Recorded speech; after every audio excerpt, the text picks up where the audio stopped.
Margaret said not to go anywhere. Y'all might have questions. A good politician would have already been out the door. Yes, sir.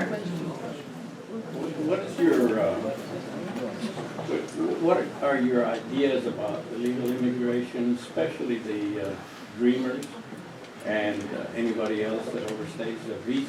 Mm-hmm. So what he asked was, where do I stand on immigration?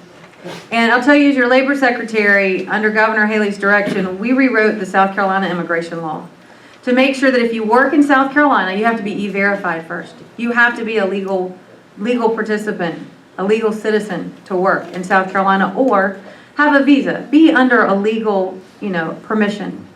That led to a lot of upheaval when we did it. I've shut down a business because it was full of illegal immigrants. We have to take care of South Carolina jobs first. I won't say build a wall between Georgia and South Carolina, but how about we educate our kids to take our jobs first?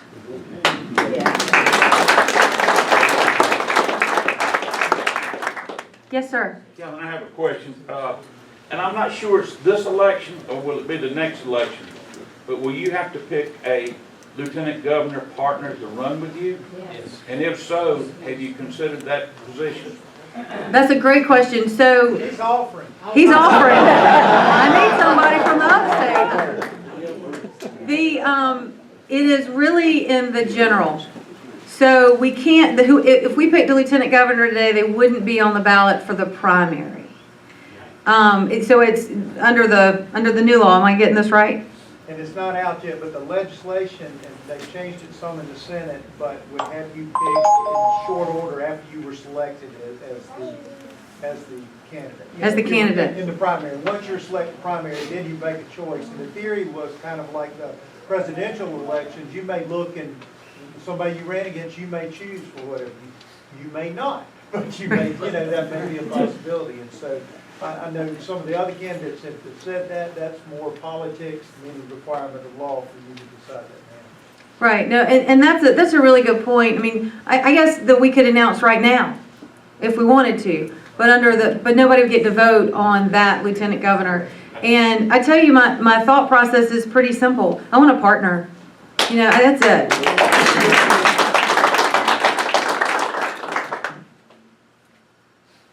Yes, ma'am. What will you do to improve education and give parents freedom of choice for their children? Get us out from under the government monopoly on education, and really allow the parents to have the money that they would have been charged by force from public schools to use in private sector schools, either run by business, private churches, or homeschooling. And I think that would fulfill the goal of getting our people trained for the jobs in South Carolina. More businesses would come here because we've got an educated citizenry. And that is part of that bold conservative changes that I think that we have a chance to do now. How long do you have? As long as you I support school choice, and I believe that education is local. Martha Jean, will you stand up, please? Do I have to? Yes, you do. This is the woman, Martha Jean Johnson, who scared the ABCs into me. This is my aunt. She was a kindergarten teacher for how many years? 30. 30 years at Rawson Road the whole time? No, I was at Richmond Drive, and I was at Clymer was at Richmond Drive when I was a kindergarten teacher. How did he do? I did better than him, didn't I? So, but it does, one of the things that concerns me about education is forget all this testing. Teach the child. Teach the child, the child can take a test. If you teach the child how to take a test, you haven't taught him how to be the whole person. Anything else, right. No, That's right. That's right.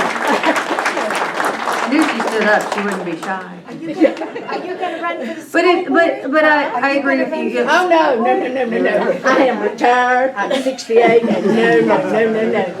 No. Education is local. And right now, there's some things that the state is doing to get in the way. There are a number of things that are in the way.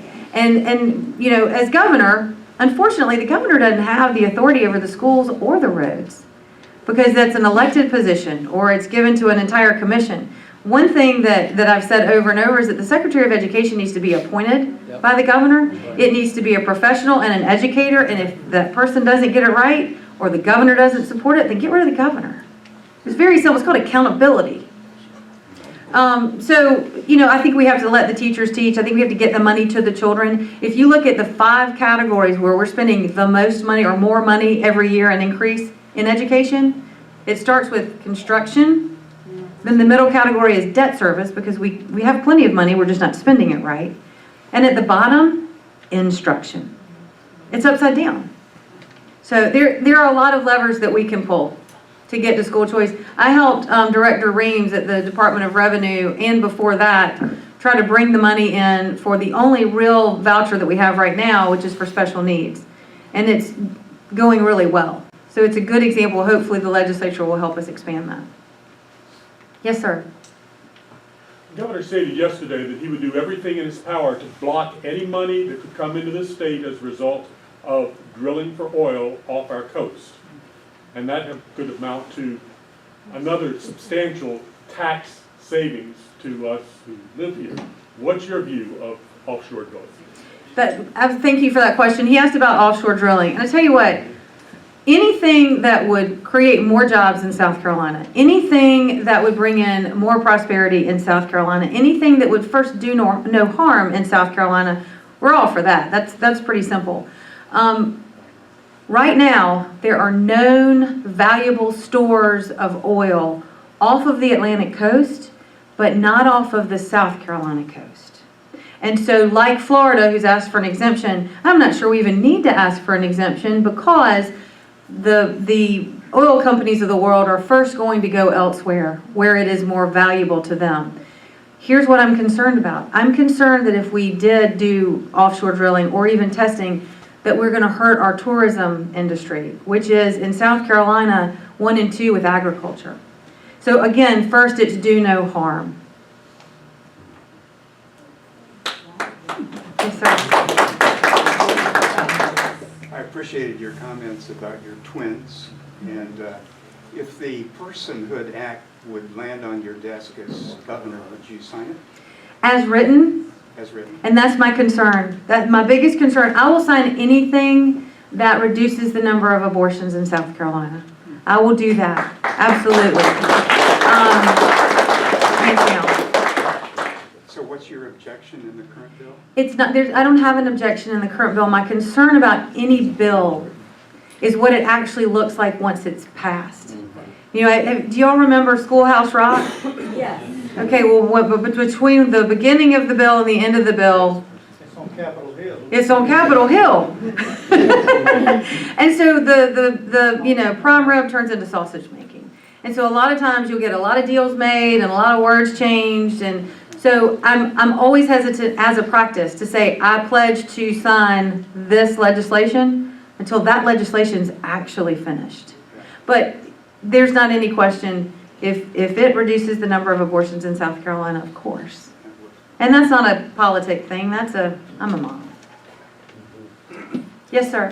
What do you think of the Common Core curriculum that's being taught in the state now? It's horrible. I do not support Common Core. I absolutely don't. We can't teach to the child right now. Imagine being strapped with the way in which you must teach to all children.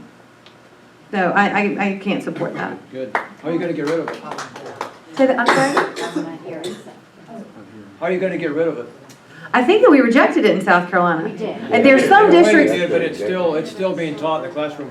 local. It's rebranded. Yeah, there's some teachers or some principals or some districts that have chosen it, Yeah. but from a state level, it was rejected and not pushed down. Yes, ma'am. It wasn't rejected. It wasn't. It was rebranded and it was put into the, What are they calling it now? they just made it a part of The curriculum. Yeah, that's what they did. And they rebranded it. We went to talk to, what's her name? Molly Spearman. Molly Spearman, and she would not listen. She said, we want to have that in there. No, so I tell you what, help help them make the Secretary of Education an appointee, and then I'll take care of it. That's how I'll get rid of it.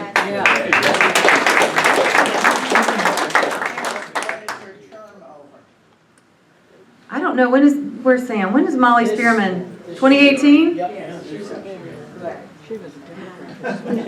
you go. Yes, sir. You talked about reducing our income tax to 5%. Yes. What about fair tax? Do away with income tax completely? I would love to do away with income tax completely. In fact, I think it's the most abhorrent of the taxes. If you work hard, you should keep your money. There's no question. I've looked at other states, like Texas has gotten rid of it, and you can chime in too, as well, because I know it's been studied a lot with Chairman Pope. Looked at other states that have gotten rid of income tax. The concern is that they get you another way. They really do get you another way. So if we can get it to zero without getting you another way, I'm all for it. The hidden tax. The hidden tax, it's hidden tax. And, Yeah, it's whack-a-mole. If you get rid of this, then they're going to get you over here. And so it's really just a math equation that's terribly difficult. But I know, having done the math without getting you a different way, we can get it to 4.95%. So I'm not going to promise you something I can't deliver. I would love to say yes. But I've done the math, and I don't want to hurt you another way. See, the problem is, in there is all the exceptions that you don't see. The very thing she's talking about cleaning up, the good old boy kind of thing, is all these different exceptions. Our sales tax could probably be half of what it was if we get the exceptions. But all you Special hear is interest. it's who's got the lobbyists there at the time. Who's been fighting it. It's true, and I got excited because, I married a fellow from Charleston. Y'all know what a sweetgrass basket is? So there's an exemption in there for sweetgrass basket makers. And I thought, well, we can get rid of that. Except they don't pay tax. How are you getting, that's probably what, $15 a year? I mean, so it's not helpful. And then there's some that there's no state tax on groceries. That's a good idea. Except when we passed that, apparently they didn't also pass that local municipalities couldn't tax groceries. So groceries are taxed. They're just exempted from state income tax. So it's really complicated. And you said, I had one more? Yes, sir. I was going to say, South Carolina is currently $24 billion in debt with the pension plan. As governor, what would you do to alleviate that from the citizens of South Carolina? Okay, everybody, this is the opposite of the other raise your hand. You ready? I want you to raise your hand if you are 100% certain that tomorrow you can go to your banker, walk in, give them $100 and tell them you want 7.5% return on your investment. Of course not. I'm going with whoever raises Yeah, their hand. exactly. So the problem in Columbia, it's just a math equation is the answer to your question. It's just a math equation. And right now in Columbia, there's a law that says that you get 7.5% on investments for the pension plan. I don't know where you invest to do that. And to the people who invest, they really gamble high and they end up with zero return. And so it just builds on itself. Right now you can retire from state government at the ripe old age of 38 if you started at 18 and you've been there for 20 years, and we're going to pay for your health care insurance for you and a dependent until you die. And you're paying for this. So there are things that we can do. We have to protect the people who have bought into the system, absolutely. Not just because it's the law, but because it's the right thing to do. But any financial planner can fix that problem in 30 minutes, and then somebody's got to run blocker with the politics. And that's the benefit of hiring a conservative outsider. I can run blocker. I don't mind, because I didn't promise anybody that I'd run around them. I don't owe anybody anything. And so we can do that type of thing because it's the right thing to do. And then I got the gun, so I'll be all right. Thank you for having me.